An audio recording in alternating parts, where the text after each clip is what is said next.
Hello guys, welcome back to my YouTube channel. तो कैसे हैं आप लोग? आई होप सब बड़े होंगे और एंजॉय कर रहे होंगे मेरी वीडियो। तो गाइस, आज की वीडियो थोड़ी गाइस अलग होने वाली है, थोड़ी हटके होने वाली है, क्योंकि आज हम कुछ नया ट्राई करने वाले हैं। आज हम कोई हॉरर क्लिप या हॉरर शॉर्ट नहीं देखने वाले। आज हम देखेंगे एक हॉरर स्टोरी, तो वो भी एक एनीमे में। तो हॉरर स्टोरी देखेंगे। तो गाइज, ये स्टोरी हमें मिली है अनकहे किस्से भाई के चैनल का नाम है, और इस चैनल की लिंक भी मैं डिस्क्रिप्शन में दे दूंगा, आप जाके चेक कर सकते हैं। तो देखते हैं भाई ने कैसे स्टोरी बनाई है, क्या ये स्टोरी डरा पाती है हमें या नहीं। तो शुरू करते हैं आज की डरावनी वीडियो, बिना कोई टाइम शुरू करते हैं।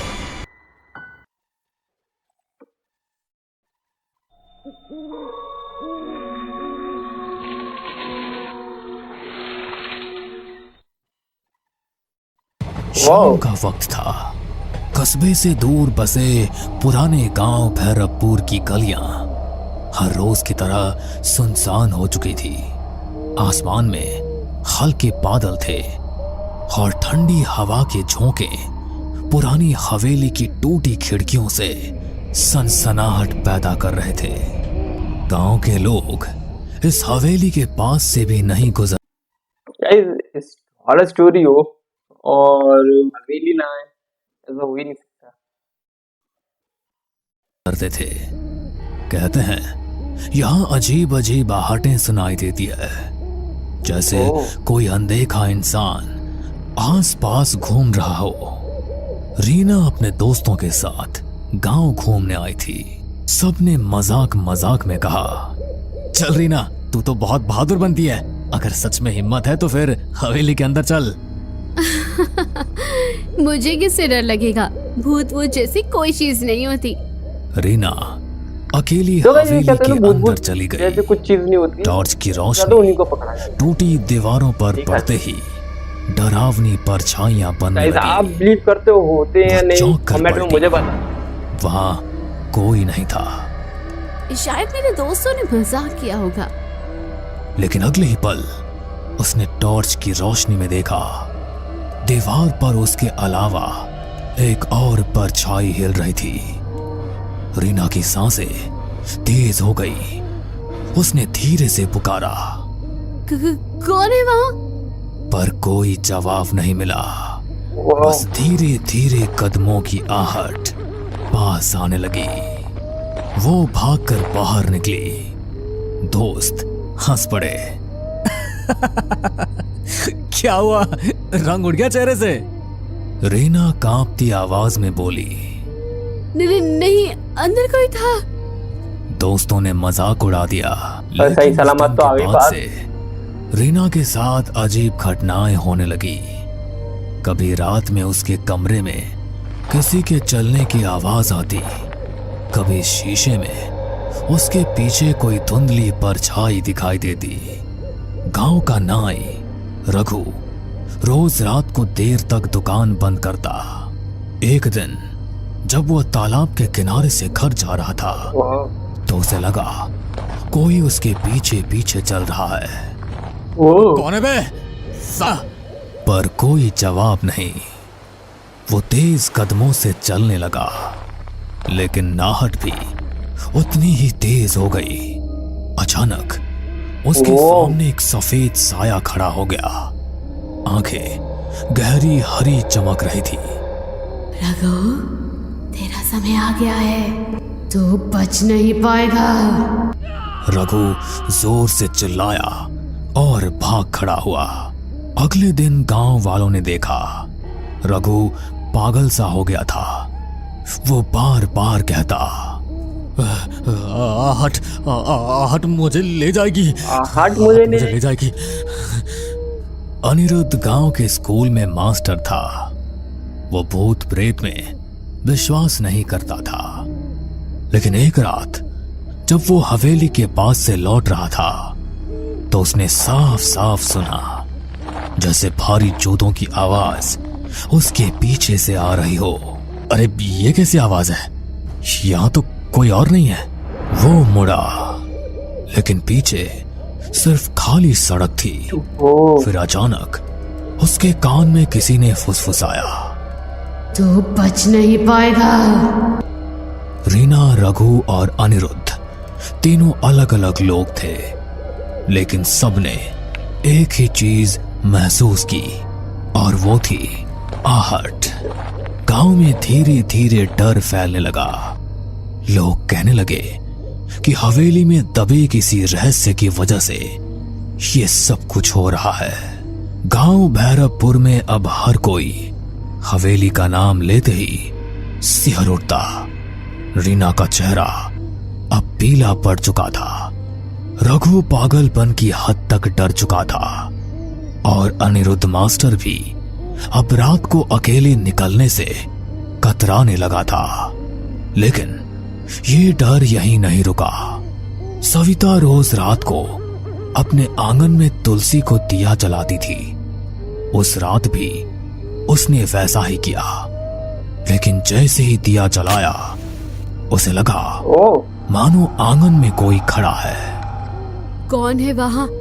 अंधेरे में कुछ भी नहीं दिखा, लेकिन हवा का एक तेज झोंका आया और दिया बुझ गया। सविता ने माचिस जलाई, तभी देखा आंगन के कोने में एक औरत खड़ी थी, काली साड़ी में, बाल बिखरे हुए। हे भगवान! ओ वो औरत धीरे धीरे आगे बढ़ी और उसके कान में फुसफुसाई, आहट सुनो, आहट सुनो, तुम्हें कोई लेने आ रहा है। सविता चीख पड़ी। घर वाले दौड़े, लेकिन वहां कोई नहीं था। अगर यहां कोई आत्मा है तो आज मैं उसे शांति दूंगा। वो मंत्र पढ़ने लगा। तभी हवेली की सीढ़ियों पर धीमे धीमे कदमों की आवाज आई। कौन है वहां? कोई जवाब नहीं, लेकिन अचानक उसके सामने लोहे की जंजीर अपने आप हिलने लगी। मोहन घबरा गया, लेकिन हिम्मत करके मंत्र पढ़ता रहा। तभी दीवार पर खून से लिखा उभर आया, आहट से बचना नामुमकिन है। ओ मोहन के हाथ से माला गिर गई। वो भागते भागते गांव लौटा। ये जगह अशुभ है, वहां कोई अनदेखी शक्ति है। अमर गांव और कस्बे के बीच बस चलाता था। एक रात उसकी बस में कोई भी यात्री नहीं था। बस सुनसान सड़क से गुजर रही थी। अचानक उसने देखा बस की पिछली सीट पर कोई बैठा है। उसने शीशे में देखा सफेद कपड़े पहने एक आदमी, ओ जिसका चेहरा धुंधला था। अरे कौन है? टिकट तो लो। कोई जवाब नहीं। अमर बस रोककर पीछे गया। सीट खाली थी। वो लौटकर ड्राइवर सीट पर बैठा। तभी उसके कान में आवाज आई, बस चलते रहो, आखिरी मंजिल तो मेरे पास है। अमर की हालत क्या आहट है खराब कौन? हो गई। उस दिन के बाद उसने रात में बस चलाना ही छोड़ दिया। गांव वालों की दहशत सुनकर पुलिस ने जांच के लिए डीसीपी अरविंद को भेजा। अरविंद बहुत तर्कसंगत इंसान था। भूत प्रेत की बातों पर हंसता रहता था। अरे ये सब अंधविश्वास है, मैं खुद हवेली जाऊंगा और देखूंगा। रात को वो टॉर्च लेकर हवेली पहुंचा। दीवारें खंडहर हो चुकी थी, लेकिन अचानक सीढ़ियों पर भारी कदमों की आहट गूंजी। रुको, कौन है वहां? उसने टॉर्च जलाई। सामने कोई भी नहीं था, लेकिन अगले ही पल उसे लगा जैसे किसी ने उसके कंधे पर हाथ रखा हो। वो पलटा, वहां सिर्फ हवा थी। फिर उसने कानों में साफ सुना, तू सच जानना चाहता है तो तहखाने में उतर। अब तक अलग अलग लोगों ने अलग अलग तरीके से आहट सुनी थी। सब घटनाएं अलग अलग थी। तहखाने में क्या है लेकिन एक ही भाई? बिंदु पर जाकर जुड़ती थी, आहट।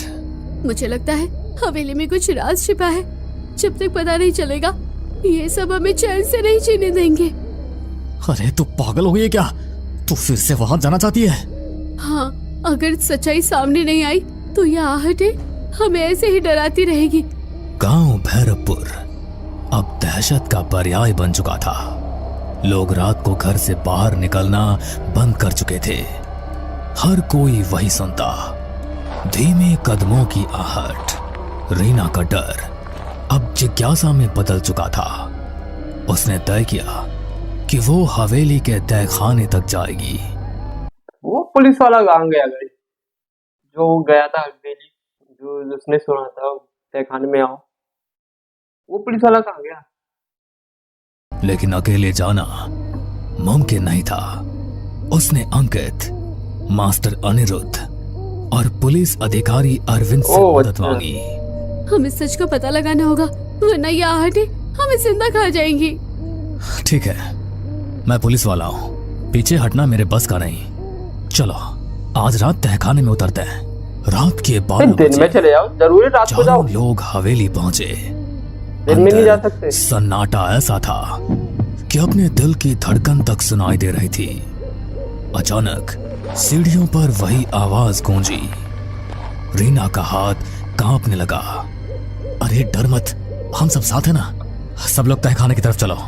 हवेली के पीछे एक पुराना लोहे का दरवाजा था जिस पर जंग लगी थी। अरविंद ने जोर से धक्का दिया। दरवाजा चरमराते हुए खुला और बदबू का एक तेज झोंका आया। सीढ़ियां नीचे अंधेरे में उतर रही थी। चारों लोग नीचे उतरे। तहखाना ठंडा और सीलन भरा था। दीवारों पर काई जमी थी और बीचों बीच एक टूटी चौकी रखी थी। देखो वहाँ। दीवार पर खून से लिखा था, आहट मेरा श्राप है, जो सुनेगा उसका अंत होगा। ये सब किसने लिखा होगा?